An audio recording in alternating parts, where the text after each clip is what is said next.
దాని రిపర్కేషన్స్ నెగిటివ్గా ఉన్నాయి అనుకో, అప్పుడు ఏడవడానికి వీలేదు. నేను చాలా వీడియోలు చూస్తుంటాను. ఇలా బిహేవ్ చేసేవాళ్ళే ఎవడో పిచ్చి కామెంట్ పెడితే ఏడుస్తారు ఎందుకు సిగ్గు లేకుండా? నువ్వు ఏం చేసావో దాని తాలూకు రియాక్షన్ వచ్చింది, దాని పేరు చేయడానికి సిద్ధంగా ఉండు. నువ్వు ఏదైతే అనుభవిస్తున్నావో, ఏ పని అయితే చేస్తున్నావో దాని తాలూకు ఫలితమే. మరి ఏడవకు. హరాస్మెంట్, రేప్లని కాన్సిక్వెన్సెస్ అనడానికి కొంచెమన్నా సిగ్గుండాలి.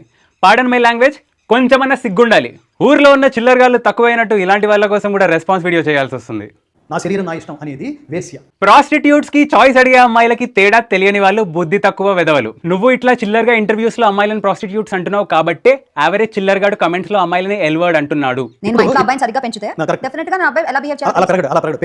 ఎందుకంటే ఫిజికల్లీ వీక్, మెంటల్లీ స్ట్రాంగ్. మగవాడు ఫిజికల్లీ స్ట్రాంగ్, మెంటల్లీ వీక్.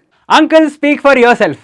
మా అందరూ మెన్ని నీ దిక్కుమాలిన సెల్ఫ్ కంట్రోల్ లేని బ్రెయిన్ తో పోల్చకు. అయినా మెన్ వీక్, సెల్ఫ్ కంట్రోల్ లేని వాళ్ళంటే మెన్ని కదా కంట్రోల్లో పెట్టాలి. నా డ్రెస్ నా ఇష్టం అంటారా? మీలాంటి వాళ్ళు ఇంటర్వ్యూ చేసినప్పుడు దానికి ఎంత దిగజారిపోతే మాట మాట్లాడాలి. మీరు ఒప్పుకున్నా ఒప్పుకోకపోయినా డ్రెస్ లో చాయిస్ కావాలనే వాళ్ళని దిగజారడం అంటే అసాల్ట్లు, రేపులు చేసే వాళ్ళని నెత్తికెక్కించుకున్నట్టే. వాడు జంతువులైతే అలాంటి మాటలు మాట్లాడగలరు.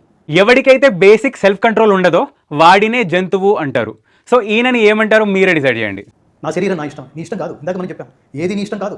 వాళ్ళ ఇష్టం కాకపోతే ఈ కుళ్ళిపోయిన కాకరకాయ ఇష్టమా? ఇలాంటివి అనేది హరాస్మెంట్, రేప్లు చేసేవాళ్ళు, హరాస్మెంట్లు, రేప్లని జస్టిఫై చేసేవాళ్ళు. సో ఇలా మాట్లాడే వాళ్ళ నుంచి దూరంగా ఉండండి. దాని ప్రభావం ఎలా ఉంటుందో ఉత్తర బయట పోలీసులు ఉన్నారు, ఇంట్లో తల్లిదండ్రులు ఉన్నారు. పోలీసులు క్రిమినల్ని పట్టుకునేది చాయిస్ ఉన్న అమ్మాయిని కాదు. Choice of clothing constitutional right. మీరు జస్టిఫై చేసే రేప్లు కాదు. రియల్ వాల్యూస్ అనేవి భయంతో కాదు, చాయిస్ తో రావాలి. పొరపాటున కూడా మీరు ప్రొటెక్టర్ ఆఫ్ ట్రెడిషన్స్ అనుకోకండి. You are just a fragile old man who is threatened by a girls skirt. అది మాస్కులినిటీ కాదు, అది డిజబిలిటీ. అసలు ఇలాంటి అడ్డమైన వాగుడు వాగి బయట మొహం ఎలా చూపిస్తారు? అయినా మీకు కీర్తి గారి ట్రీట్మెంటే కరెక్ట్.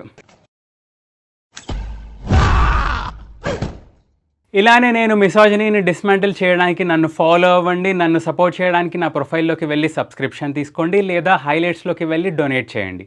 Thank you.